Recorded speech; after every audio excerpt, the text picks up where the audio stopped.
Ça va vous? Ah, je m'installe. On parle sérieux. Ouais, je donne un ton très dramatique à cette vidéo, mais pas du tout. Vous savez, pour ceux qui me suivent sur Instagram, que je parle régulièrement en story des algorithmes des différents réseaux sociaux auxquels on est soumis, je déteste ce mot, mais c'est le cas, en tant que créateur de contenu, et ça fait très longtemps que j'ai envie de faire une vidéo sur le sujet. Et encore une fois, pour ceux qui me suivent vraiment de près, j'ai fait une pause d'1 mois en septembre où j'ai arrêté complètement les réseaux, fait un blackout complet parce que j'en avais énormément besoin, et parce que ce dont je vais parler, notamment sur les algorithmes, etc., m'ont fait me remettre en question énormément, et j'avais besoin de faire cette pause, et voilà. Je ne sais pas si j'aurais mis un petit putaclic ou pas sur cette vidéo, mais j'aimerais vous parler un peu de ce qu'on retrouve de l'autre côté de la création de contenu, parce que je sais que je fais partie moi-même des consommateurs de contenu, qui regardent des youtubeurs qui sont bien plus grands que moi, etc. Et je me dis qu'on trouve pas trop sur les réseaux le petit revers de la médaille. Qu'est-ce qu'on trouve derrière les réseaux et derrière la création de contenu? Je vais vous expliquer un petit peu comment ça se passe dans mon cas, et comment ça se passe pour la plupart des créateurs de contenu. Tout d'abord, faut savoir que moi, je me suis lancé il y a 2 ans avec plein d'idées en tête et une vision bien définie de ce que j'avais envie de faire. J'étais aussi biaisé parce que moi, je consommais comme contenu et j'idéalisais beaucoup de choses. Faut vraiment savoir aussi que moi, à la base, j'ai commencé par une ambition de faire des courts-métrages. Moi, c'est ce qui me plaît le plus, c'est-à-dire réaliser quelque chose, construire un projet. Vraiment, pour moi, c'est là où il y a l'imagination la plus brute possible, et moi, je vibre d'imagination, je n'ai que ça. C'est pas que dans le domaine de la santé, hein. J'adore créer. C'est vraiment le créer. J'ai choisi de créer dans la santé, en l'occurrence, mais moi ce que j'adore c'est créer. J'avais commencé avec un court-métrage sur les accidents domestiques chez les enfants, mais je me suis rendu compte qu'en fait les courts-métrages, ça demandait vraiment un temps de fou et beaucoup d'argent. Je n'avais pas beaucoup de temps et je n'avais pas du tout d'argent à consacrer à ce genre de projet. Je compte en refaire des courts-métrages plus tard quand j'aurai l'apport, etc. Mais pour l'instant je voulais faire autre chose, et c'est là où je me suis lancé dans la vulgarisation. Mon but c'était d'expliquer des choses compliquées avec humour, de parler du secourisme, de faire de la prévention à mon niveau, et construire ensuite des projets plus ambitieux tels que In Vivo, ou un projet que vous allez voir courant décembre que je fais avec un homme en blanc. Ça c'était donc mes objectifs il y a 2 ans. Je savais que c'était possible, mais que de façon temporaire, parce que c'était extrêmement chronophage. C'est-à-dire que le rythme que j'ai choisi de prendre dès le début, c'était pas un rythme compatible avec un métier à 100% à côté et une vie sociale. C'est-à-dire que je peux cumuler 2 métiers, chose que j'ai fait beaucoup de fois pendant ces 2 ans, mais en détriment de ma vie sociale très souvent. Et du coup, là, je vais répondre à la question de mais pourquoi tu dis que c'est chronophage? Pourquoi tu t'imposes cette régularité? Encore une fois, parce que moi, c'est un loisir, c'est une passion, mais en fait, tu fais 2 choix. Soit effectivement, tu fais ça par pure passion, et dans ces cas-là, t'acceptes de ne pas forcément monter, etc. Ou alors, tu fais ça dans le but que ça devienne un jour ton activité professionnelle, pas 100% de ton activité professionnelle. Moi, j'ai jamais eu l'ambition d'être à 100% youtubeur ou influenceur, n'importe quoi, vulgarisateur, c'est ça le bon terme. Influenceur, je déteste ce terme.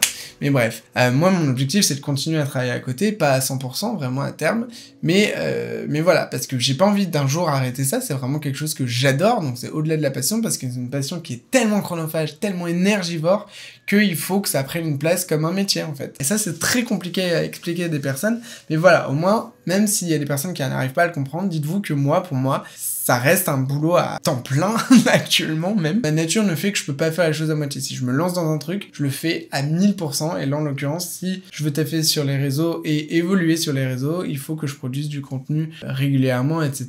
Je peux pas me contenter de faire une vidéo quand j'ai envie, etc. Quand on est créateur de contenu, on peut pas faire les choses à moitié si on a envie d'évoluer. Sauf que du coup, donc je me suis vite retrouvé face à cette chose de ok, c'est très bien, mais c'est très chronophage, très énergivore. Je suis en train de terminer ma première année de master, il me reste encore une année, donc je suis à 100% dans mes études, et derrière, je vais être embauché sur un poste à 100%. Donc on va dire que moi, là où je suis dans la passe, c'est que je suis pas en libéral. J'ai une activité à l'hôpital qui est à 100% et qui va rester à 100% pour au moins les 3 ans à venir. Donc je peux pas diminuer cette activité-là. Donc ce qu'il faut que je fasse, c'est que je puisse déléguer certaines parties de la création de contenu. Sauf que pour déléguer, et par exemple le montage, il faut des rentrées d'argent. Sauf que des rentrées d'argent, pour faire marcher une chaîne, il faut pas que ça passe que par le fait de payer des gens pour produire des contenus. Il faut aussi faire grandir la chaîne, comme par exemple cet été on a refait toute la direction artistique de la chaîne. Il faut investir dans des projets comme In Vivo. Enfin moi j'ai envie aussi d'avoir de l'argent pour créer ce genre de contenu. Pour avoir de l'argent, il y a que les statistiques qui rentrent en ligne de compte. Et c'est là qu'on commence à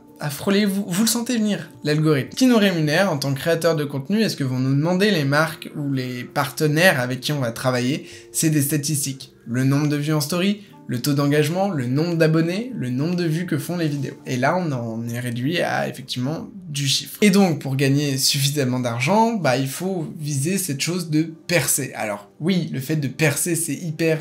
on sait pas trop où ça se situe pas pareil si jamais je faisais du lifestyle vêtements que si je faisais de la santé où on n'est pas beaucoup et c'est un milieu extrêmement petit, en fait. Pour progresser, pour augmenter ses statistiques, etc., c'est là qu'on est dépendant d'un algorithme. Et pour l'algorithme, il faut être hyper régulier. Donc déjà, là, on s'éloigne un petit peu de ce que moi, ma vision que j'avais à la base. Pour moi, je me casserais pas les dents face à un algorithme et il n'y aurait pas au final cette pression, encore une fois, parce que bah, si je veux pouvoir continuer à faire ce que je fais et ne pas m'épuiser, il faut que je puisse évoluer. Et donc, qu'est-ce qui se passe du coup avec ces faits, une fois que c'est devenu la réalité? Qu'est-ce qui se passe depuis 1 an et qui m'a bouffé fort, surtout sur la fin, et notamment cet été où j'ai pas arrêté avec mes travaux, en plus d'avoir produit les cahiers de vacances santé, etc. Et bah, c'est que, pour moi, YouTube est peu chronophage, une vidéo par semaine, ça reste faisable. À la base, je m'étais lancé sur YouTube, mais YouTube, ça a pris, ça a marché, on est aujourd'hui 23 000, grâce à Instagram. Instagram, du coup, me ramène des gens sur YouTube, on est plus sur Instagram que sur YouTube, et Instagram est extrêmement chronophage.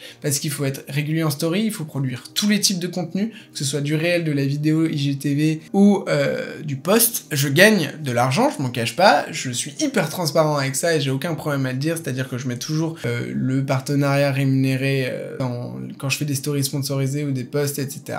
Je choisis toujours les personnes avec qui je travaille, j'ai beaucoup travaillé avec l'agence de la biomédecine pour le don de moelle osseuse, oui, je suis ambassadeur chez eux, mais je suis aussi payé pour ça, pour tous les contenus qu'on a produits ensemble. J'ai travaillé avec la MACSF, j'ai travaillé avec la MGEN. Voilà, c'est des partenariats que j'ai. Donc j'ai des rentrées d'argent, j'ai une auto-entreprise que j'ai créée depuis 1 an, je ne m'en cache pas, et heureusement, parce que je considère pas que c'est un loisir non lucratif. C'est encore une fois, faut vraiment considérer que si je veux faire ça longtemps, il faut que j'ai de l'argent.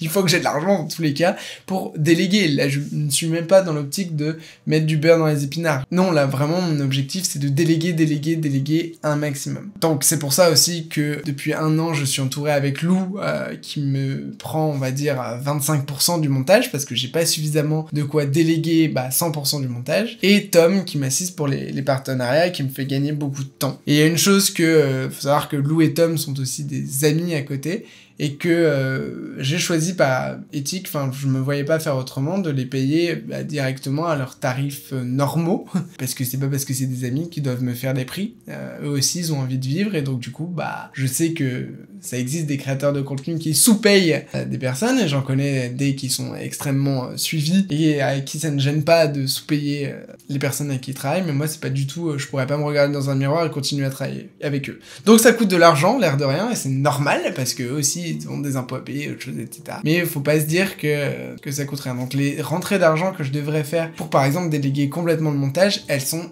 il faudrait que je multiplie en gros par 3 les entrées d'argent que j'ai actuellement. Donc voilà, donc encore une fois, septembre ça a été l'apothéose, j'ai complètement craqué avec en plus la pression des partiels, et je me suis rendu compte que mon 100% m'occupait beaucoup déjà, mon 100% taf, donc dans mes études, et que là il fallait que je réduise et que je pouvais pas le réduire autrement, donc j'ai complètement fait un blackout pendant 1 mois, et ça m'a fait énormément de bien. Ce que j'ai appris de cette pause, et ce que j'ai appris de qu'est-ce qu'il faut que je fasse si je veux continuer sur les réseaux sans péter un plomb, c'est que déjà les personnes, j'ai réussi je pense à me faire une communauté qui est suffisamment là, même si je produis pas du contenu tout le temps, donc il faudra pas que j'hésite à refaire ce type de pause là, vraiment, parce que là vous êtes au rendez-vous quand je ressors des vidéos, et ça fait trop plaisir, et qu'il faut que j'essaie d'arrêter de me mettre la pression sur des statistiques, parce que si jamais je me mets la pression, sur ma création de contenu, elle devient moins bien. Donc je pense que je vais vraiment, encore une fois, et faire ce que je voulais faire depuis le début, c'est-à-dire privilégier la qualité à la quantité, peut-être produire moins de contenu dans certaines périodes, mais pouvoir développer des formats qui me plaisent plus, et qui peut-être vous plairont plus aussi derrière. Je suis en train d'apprendre de plus en plus